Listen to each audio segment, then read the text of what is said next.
Kalau namanya main judi mah, kalau hitung keseluruhan nggak ada yang menang. Ya yang pasti ya saya masih mau main lagi karena saya belum mendapatkan jackpot kemenangan yang besarnya itu, makanya saya penasaran. Oh, judi itu suatu perilaku saja, tapi ternyata ada kerusakan otak seberapa parah dan ternyata itu sama beratnya dengan kecanduan narkoba. Ini kalau nggak judi saya kayak ada yang kurang dalam diri saya. Apakah begitu salah satu tanda-tandanya? Remaja dan dewasa muda ini adalah mereka yang sangat rentan untuk mengalami kecanduan lebih tinggi. Kecanduan judi online ini bisa diobati, sama dengan kecanduan narkoba. Cara melindunginya bagaimana, Bu? Langkah-langkah Ya, praktisnya untuk melindungi.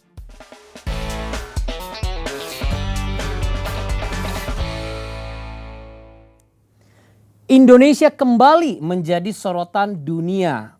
Kali ini bukan karena prestasi membanggakan, melainkan predikat sebagai negara dengan pemain judi online terbanyak di dunia. Bayangkan, kini setiap rumah bisa menjadi meja judi virtual. Tak tanggung-tanggung, perputaran uang judi online di Indonesia melonjak hingga 327 triliun rupiah pada tahun 2023. Fenomena judi online tidak hanya melumpuhkan ekonomi, tetapi sedang menghancurkan sendi-sendi kehidupan keluarga kita. Karena dari 3,29 juta pengguna, ada lebih dari 80.000 penggunanya adalah anak-anak di bawah umur.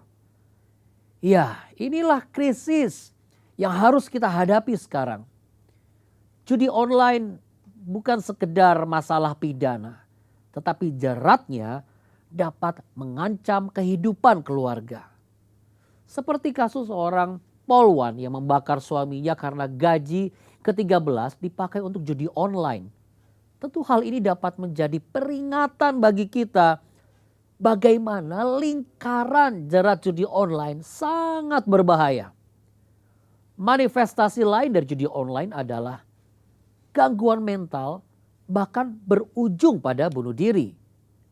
Minuman keras dan KDRT sepertinya menjadi sahabat baik judi online. Dan kalau sudah kecanduan bermain judi sambil duduk di dapur, rupanya pinjol seakan turut mendukung.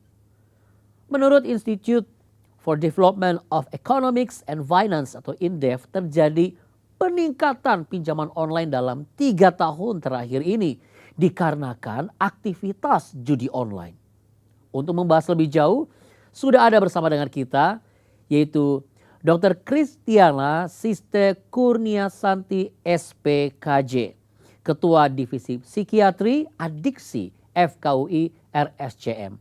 Tapi sebelumnya saya ingin mengajak Anda untuk share, like, dan juga komen konten-konten Cahaya Bagi Negeri di channel Jawaban agar semakin banyak yang diberkati lewat tayangan kami.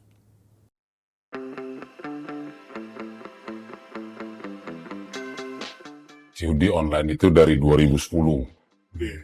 Tapi kalau main yang slot ini itu baru setahun terakhir lah. Saya itu bermain dari 3 tahun yang lalu. Kalau gaji biasanya kan ke istri gitu kan. Nah, kalau ya uang-uang yang kita cari di luar, yang di luar gaji ya biasanya itu dibayarin buat ya, bisa habis 1 juta sehari. Kalau sekarang sih mendingan deh. Bisa ya 400, 600. Waktu itu sih pakai uang dari gaji sih. Karena memang waktu itu kan saya ada kebutuhan lebih dan gaji saya nggak cukup. Jadi saya coba dari gaji itu saya putar lagi untuk bisa menambah lagi.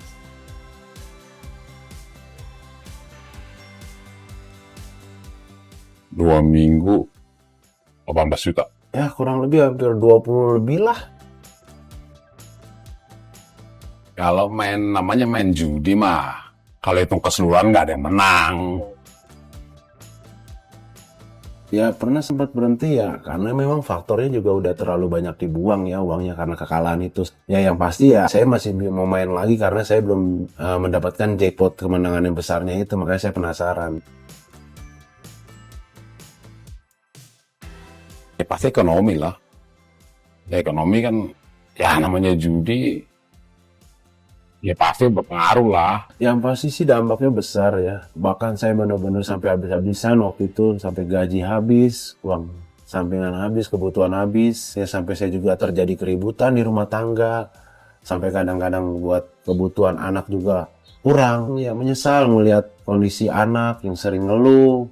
Ada pembayaran harus saya telat-telatin sampai berbulan-bulan belum dibayar untuk iuran pembayaran tiap bulannya. Gua kalau bilang berhenti judi, kayaknya enggak.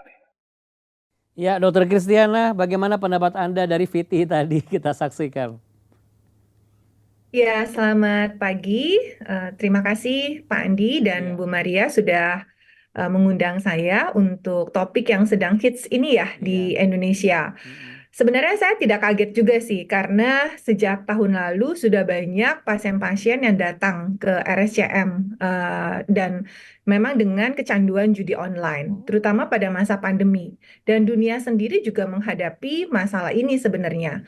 Kalau saya bilang, atau saya boleh mengatakan, ini adalah suatu disaster nasional ya. Jadi masalah kesehatan yang menjadi disaster nasional. Jadi suatu kecanduan yang bukan kecanduan narkoba, karena selama ini kan yang dikenal kecanduan narkoba nih. Tapi sekarang ini adalah kecanduan yang bukan narkoba, tapi dampaknya sama persis dengan narkoba.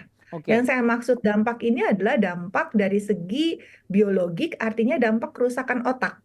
Dan juga dampak psikologik, artinya adalah kesehatan mental dan dampak sosialnya. Seperti yang tadi sudah dijelaskan sangat clear ya, sangat jelas oleh kedua bapak-bapak tersebut. Gitu. Jadi memang dampaknya sama persis dengan narkoba. Oke, Bu Kristiana, sebelum lebih lanjut lagi penjelasan yang secara eksplisit, pendapat Anda, kenapa? Ini kan sudah tahu ya pasti habis lagi lah uangnya gitu. Tapi kok judi online makin meningkat di Indonesia? Dan bahkan seperti Anda katakan tadi, ini jadi satu penyakit yang disaster, kecanduan disaster. Kenapa? Iya, jadi tadi ada tuh yang dari video itu dikatakan penasaran. Saya belum dapat jackpot terbesar nih, penasaran gitu. Tadi juga ada pertanyaan yang bagus, udah tahu kalah, sudah mengetahui kalah, tapi kenapa terus dilakukan? Pada mereka yang kecanduan judi online, ada yang namanya cognitive error. Jadi salah pemikiran atau salah kepercayaan dalam berpikir. Misalnya adalah chasing the losses. Jadi kalau misalnya kalah, yang di pikirannya adalah saya harus mengejar kekalahan ini. Dan pada mereka yang kecanduan judi online itu ada yang namanya myopia of the future. Jadi nggak mau tahu juga tentang masa depan itu seperti apa. Yang penting adalah hari ini. Dan biasanya yang mereka ingat adalah kemenangan dan bukan kekalahan. Padahal kalau di jumlah kekalahannya jauh lebih besar. Jadi ada cognitive errors yang terjadi. Mengejar kekalahan, ada seperti illusional of control. Kalau saya pakai baju merah, saya akan menang. Kalau misalnya setelah kalah, masa sih saya tidak diberikan kemenangan? Itu adalah gambling fallacy. Jadi suatu cognitive error yang ada pada para mereka yang mengalami kecanduan judi online. Cognitive error itu mengejar kekalahan ini kalau jadi gaya hidup seseorang berbahaya dong, dokter? Benar. Jadi memang dampaknya tadi besar sekali kan, sampai ada kerusakan dalam rumah tangga, sampai bayaran anak sekolah harus dipending-pending, ditunda-tunda. Kemudian tadi juga ada yang peristiwa membakar suami itu ya, itu kan sudah impulsif dan emosional sekali ya dalam rumah tangga gitu. Jadi dampaknya memang besar. Dan satu lagi ya Pak Andi, jadi dampak kerusakan otak ya, tanpa disadari otak itu juga mengalami kerusakan sama seperti kecanduan narkoba. Hal itu yang membuat mereka loss of control, kehilangan kontrol terhadap perilakunya. Oke Bu, kalau misalnya kehilangan kontrol itu berarti apakah ada rasa kayak gini, wah ini kalau nggak judi saya kayak ada yang kurang dalam diri saya. Apakah begitu salah satu tanda-tandanya? Benar, ada craving namanya. Jadi pada mereka yang mengalami kecanduan narkoba itu ada craving ya. Jadi ada rasa keinginan yang sangat intens untuk melakukannya. Demikian juga pada mereka yang mengalami kecanduan judi online. Jadi ada rasa emosi yang tidak stabil ketika dia tidak melakukannya. Ada rasa ingin sekali. Misalnya ya, melihat handphone, melihat telepon genggam, smartphone, kemudian sedang browsing lalu muncul misalnya suatu iklan pinjol. Nah itu juga langsung menimbulkan craving. Kenapa? Karena dia berpikir, oh saya memang sedang tidak punya uang, tapi saya bisa pinjaman online dan kemudian saya berjudi. itu sudah otomatis ada dalam otaknya dia. Ya, jadi terpikir untuk melakukannya karena craving, karena melihat sesuatu yang berhubungan dengan perilaku judi online ya. Bu, apakah perilaku ini secara psikologi udah tahu nih bakal kalah, udah tahu nih bakal candu, udah tahu nih bakal rugi, akan tetap ingin melakukan itu, dalam hal ini adalah berjudi. Ini ada di setiap diri setiap orang. Kalau sudah kecanduan, itu ada namanya kehilangan kontrol, memprioritaskan perilaku tersebut dalam kehidupan sehari-harinya, sudah tahu ada dampak negatif tapi tidak bisa menghentikannya. Sekalipun sudah Itu sering kalah tetap ada juga tanda ingin curiga. berjudi. Sekalipun Ya, sering kalah itu tetap ingin berjudi. benar, itu tanda sudah mengalami kecanduan. Kalau misalnya dia baru sekali nih bermain judi online, Ya. kemudian kalah, lalu penasaran, lalu dia bermain lagi gitu, itu belum tentu suatu perilaku kecanduan. Tapi kalau misalnya sudah kehilangan kontrol, prioritas dalam kehidupan sehari-harinya adalah berjudi online, kemudian sudah tahu ada dampak yang merugikan keluarga, tapi dia tetap lakukan, Ya. nah itu sudah suatu perilaku kecanduan. Ya, semoga pembicaraan kita ini disaksikan oleh sahabat-sahabat kita yang mungkin belum terlalu parah lah kecanduannya ya. Lalu ini bisa menjadi satu hal yang sangat baik buat mereka. Selain tadi Ibu katakan ada kerusakan otak. Saya pengen tahu nih kerusakan otak itu seberapa parah rusaknya. Lalu apakah judi online ini juga akan membawa pengaruh kesehatan mental seseorang? Iya, benar. Jadi kalau kita bicara tentang kerusakan otak, ini yang seringkali saya tekankan ya. Karena kan biasanya, oh judi itu suatu perilaku saja. Tapi ternyata ada kerusakan otak. Seberapa parah, dan ternyata itu sama beratnya dengan kecanduan narkoba. Ada area otak depan kita, yang namanya prefrontal cortex, kemudian menjadi rusak. Konektivitas fungsional otaknya itu menjadi terlalu rendah gitu. Jadi tidak berfungsi dengan baik. Dan pada mereka yang mengalami kecanduan judi online, stop system di dalam otaknya, terutama bagian otak bagian depan, itu rusak. Sehingga dia tidak bisa mengendalikan perilakunya. Jadi tanda-tandanya apa tuh Bu kalau secara bahasa sederhananya? Supaya kita bisa tahu nih, wah ini jangan-jangan saya sudah mulai mengalami kerusakan otak bagian depan. Apa tanda-tandanya? Gejalanya apa Bu? Iya, yang rusak kan stop sistemnya ya. Jadi sistem untuk stop, untuk mengendalikan perilaku. Ketika misalnya sudah kalah berkali-kali tapi tidak mau menghentikan, malah tambah penasaran, Ya. tambah merasa ada aku akan menang, masa sih setelah 3 kali kalah tidak diberikan kemenangan. Nah itu berarti sudah kehilangan kontrol. Itu adalah kerusakan. Karena itu impulsif, padahal sudah ada harus yang dibayar, istri sudah marah-marah, anak harus bayar sekolah, Iya. ini uang gaji sudah habis, pinjaman online sudah di mana-mana, Iya. tapi tetap melakukan, itu adalah tanda dari kerusakan otak bagian depan, terutama bagian stop system. Wah, ini sangat mengerikan sekali kalau misalnya anak-anak dan remaja kita ini kan memang ternyata sekarang juga lebih banyak ya Bu, dan bisa kita lihat kok kayaknya rentan sekali dengan judi online ini. Menurut pandangan Anda, seberapa rentan dan seberapa bahaya judi online ini terhadap anak-anak dan remaja kita? Dan sekaligus saya sambung ya pertanyaannya, bagaimana caranya orang tua, keluarga itu bisa melindungi anak-anak dan remaja kita dari kecanduan judi online ini? Benar, fokusnya adalah melindungi remaja dan dewasa muda. Dewasa muda itu sampai 25 tahun ya. Jadi remaja dan dewasa muda ini adalah mereka yang sangat rentan untuk mengalami kecanduan lebih tinggi. Kenapa? Karena pada remaja terutama ya, otak bagian depan itu belum matang. Sehingga tadi stop sistemnya itu masih belum mateng, cara untuk mengendalikan dirinya masih belum matur, itu adalah pada remaja. Sehingga kalau mereka bermain judi online, maka resiko untuk kecanduan judi online-nya jauh lebih tinggi daripada dewasa yang bermain judi online. Jadi cara melindunginya bagaimana Bu? Langkah-langkah praktisnya untuk melindunginya? Oke. Kenapa sih orang ke judi online? Satu, karena dia ingin berpikir instan ya, mendapatkan sesuatu secara instan, tidak melewati proses gitu. Jadi kepuasan itu didapatkan secara instan. Yang kedua adalah biasanya mereka yang mengalami suatu masalah emosi. Nah, kemudian juga melampiaskan agresivitas itu kepada judi online.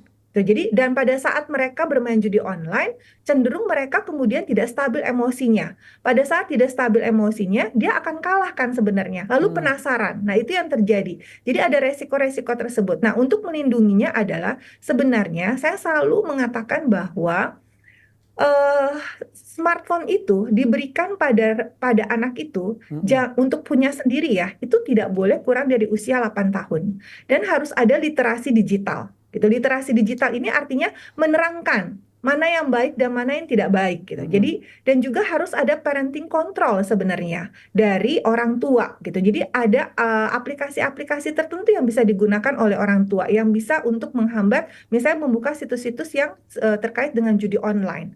Dan yang kedua adalah yang harus kita waspadai adanya perpindahan dari gaming bermain games online ke judi online. Karena di dalam games itu juga banyak aplikasi-aplikasi yang bersifat seperti judi. Gitu misalnya sistem gacha. Nah, itu adalah yang bersifat seperti judi kan, mendebak-debak gitu. Jadi akhirnya kemudian berpindah jadi judi online. Sehingga yang harus dilakukan keluarga tadi literasi digital, memberikan smartphone itu tidak kurang dari usia 8 tahun. Kemudian juga sharing ya terhadap hal-hal seperti ini di dalam keluarga. Dan tentu saja pada remaja mereka membutuhkan pujian, mereka membutuhkan suatu kepuasan dari keluarga itu sendiri. Pada saat mereka bermain judi lalu menang, itu kan suatu saya hebat sekali ya, saya menang. Kemudian ada reward yaitu uang dan juga ada misalnya seperti seperti yang suatu hal yang seperti perayaan selebrasi di judi online itu sendiri. Nah, ini harus ditekankan oleh keluarga. Keluarga itu harus memberikan pujian juga kepada remaja dan dewasa muda. Dan banyak diajak bicara juga. Oke, Bu Kristiana, kehidupan orang tua di Jakarta, di kota-kota besar cukup padat. Keluarga terkadang tidak cukup mendampingi anak-anak mereka. Pendekatan psikologis seperti apa yang efektif dan relevan agar bisa mengatasi anak-anak kita di usia remaja hingga dewasa muda supaya tidak kena kecanduan judi online. Karena memang seperti Anda sampaikan tadi dan saya memang lihat fenomena itu dari game online ada gacha-gacha muncul ke judi online. Ya, jadi satu adalah yang bisa dilakukan oleh keluarga tadi memberikan pujian. Kemudian yang kedua tentu misalnya gini, boleh menggunakan handphone itu hanya di tempat-tempat umum di rumah, jadi tidak di dalam kamar. Kemudian misalnya di meja makan tidak boleh menggunakan handphone. Lalu pola asuh yang penting, pola asuh yang membuat seorang remaja jatuh ke judi online ada pola asuh yang otoriter dan juga pola asuh yang permisif. Jadi pola asuh itu harus ada komunikasi dua arah dan hangat. Tentu waktu kita tidak banyak di Jakarta, tapi pada saat kita berkomunikasi dengan anak kita, maka kita tidak menggunakan handphone. Dan yang terakhir adalah berikan role model yang baik. Orang tua juga tidak melakukan judi. Jadi misalnya berbicara begini, ini kan untuk main-main saja. Tadi ada salah satu bapak yang bilang, ini kan untuk iseng-iseng saja, memberikan rasa seru. Nah, itu kan memberikan model juga untuk anak, untuk bermain yang seru-seru yang bersifat judi online. Iya. Jadi artinya apa yang terjadi sekarang-sekarang ini memang tidak bisa kita hindari kenyataannya. Ini seperti sebuah desakan kepada anak-anak dan remaja kita dan hingga dewasa muda untuk mencari jalan pintas sebenarnya ya. Dan juga menguji nyali, rasa penasaran dan sebagainya. Meja makan tidak boleh ada handphone, itu bisa dijadikan sebagai sarana untuk komunikasi. Bu, secara psikologis, ada beban psikologi apa sebenarnya yang menjadi beban juga untuk keluarga agar bisa melakukan pendekatan kepada anak-anak dan remaja yang memang termasuk tindakan efektif ketika mereka sudah melihat wah ini udah mulai tertarik nih dengan judi online. Iya, ya. Satu hal lagi yang perlu kita waspadai adalah ketika uangnya habis terus ya, Pak Andi ya. Nah, itu yang harus kita waspadai. Jadi literasi uang itu, pendidikan tentang uang dan finansial itu juga harus ditanamkan pada anak dari masa kini. Gitu, bagaimana dia menggunakan uang. Nah, jadi kalau misalnya sudah ada yang terlihat memang ada masalah dengan judi online ini, satu, gejalanya adalah mulai pendiam. Dua, mulai terlihat gelisah. Ketiga, mengurung diri di kamar. sering kemudian menggunakan handphone secara sembunyi-sembunyi. Lalu ada uang keluarga yang hilang misalnya. Nah, itu adalah suatu gejala-gejala yang perlu diwaspadai keluarga. Jangan lupa bahwa judi online ini, kecanduan judi online ini bisa diobati, sama dengan kecanduan narkoba. Jadi jangan putus asa, ada pengobatannya. Modalitas terapinya banyak yang sudah dikembangkan. Apa contoh Jadi, pengobatannya, Bu? Boleh disampaikan contoh oke, pengobatannya? iya, iya. Pengobatannya adalah tentu tadi memperbaiki sirkuit di otak yang tadi bagian otak depan yang rusak itu kita perbaiki, yaitu dengan cara satu melakukan kognitif perilaku. Jadi kognitif CBT, kognitif behavioral terapi. Artinya? Tadi yang kognitif errors-nya itu, tadi kognitif errors yang tadi bilang, oh setelah kalah 3 kali, masa sih saya nggak ada kemenangan gitu ya? Saya Itu harus mengejar diperbaiki. kekalahan. Itu Oke. diubah. Diubah. Ya, pemikiran itu.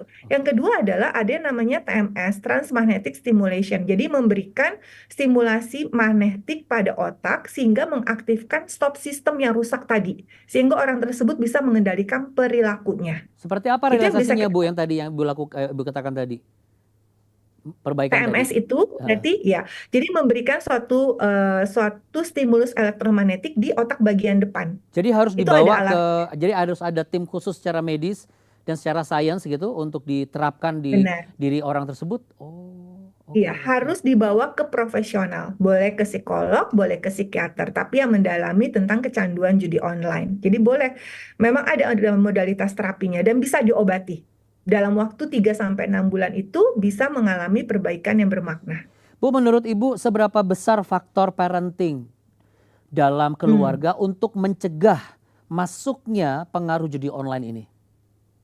Ya, ya, ya. Parenting ini sangat penting ya. Jadi tadi loh orang tua itu sibuk, tapi mau nggak mau kita orang tua gitu. Dan tadi pola asuh yang komunikasi 2 arah, aturan di rumah itu harus dikomunikasikan, memperbanyak pujian, tidak melihat handphone ketika kita berbicara dengan mereka. Kemudian juga tadi pada remaja dan dewasa muda itu sedang mencari dopamin kan, adrenalin rush. Sehingga kita berikan kegiatan-kegiatan yang juga sama nih, bisa meningkatkan dopamin atau adrenalin rush. Nah, olahraga, atau misal kalau dia suka seni, dancing misalnya, itu harus dicari. Memang harus kreatif ya orang tua masa kini. Orang tua masa kini harus kreatif. Ini menjadi tantangan baru juga ya. Dan ini harus dijawab. Bu Christiana, dari pembicaraan kita, apa yang menjadi pesan Anda untuk setiap keluarga dan juga setiap orang-orang yang mungkin saat ini sudah mulai menyadari, wah, saya ini sudah masuk ke area hampir kecanduan atau sudah kecanduan. Apa yang bisa Anda sampaikan dan kira-kira harus kemana, langkah apa yang relevan, pendekatan psikologis seperti apa yang benar-benar bisa diadopsi oleh semua rekan-rekan yang menyaksikan pembicaraan kita? Iya, iya. Saya hanya ingin mengingatkan bahwa kecanduan judi online ini prevalensinya adalah sekitar 2% dari populasi kita. Itu udah diteliti, jadi banyak. Kemudian kecanduan judi online ini bisa terkena siapa saja, laki-laki, perempuan, remaja, usia dewasa, muda, dewasa, dan juga lansia. Jadi kita di keluarga harus berhati-hati. Sehingga yang bisa kita lakukan ketika kita mencurigai salah satu anggota keluarga kita mengalami perilaku kecanduan judi online, maka kita harus berbicara dulu dan katakan bahwa kita tahu, kita curiga. Jadi jangan sembunyi-sembunyi. Katakan bahwa kita tahu ini ada satu masalah.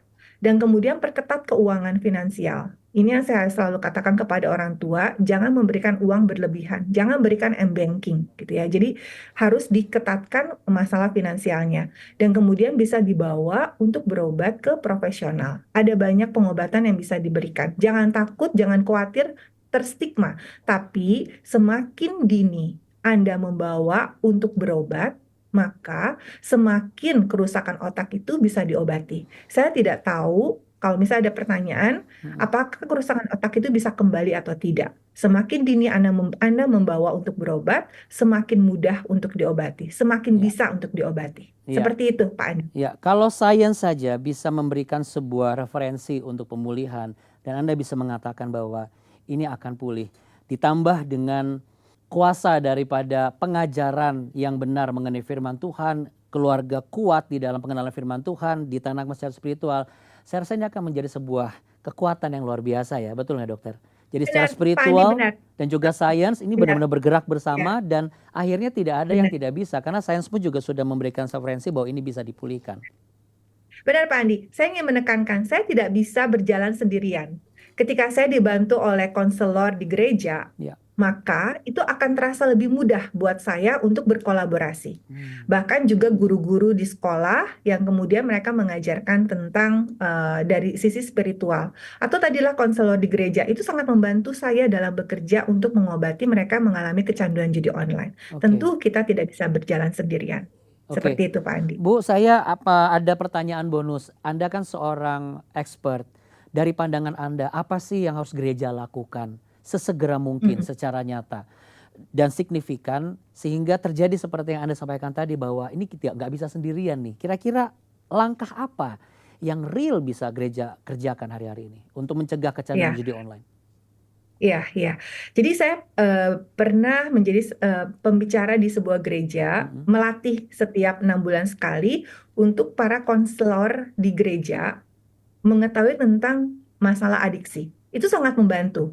Mereka jadi punya pegangan dan pengetahuan tips-tips untuk konseling. Dan mereka sangat tertarik dan mereka bisa melakukan sebagai garda terdepan dulu.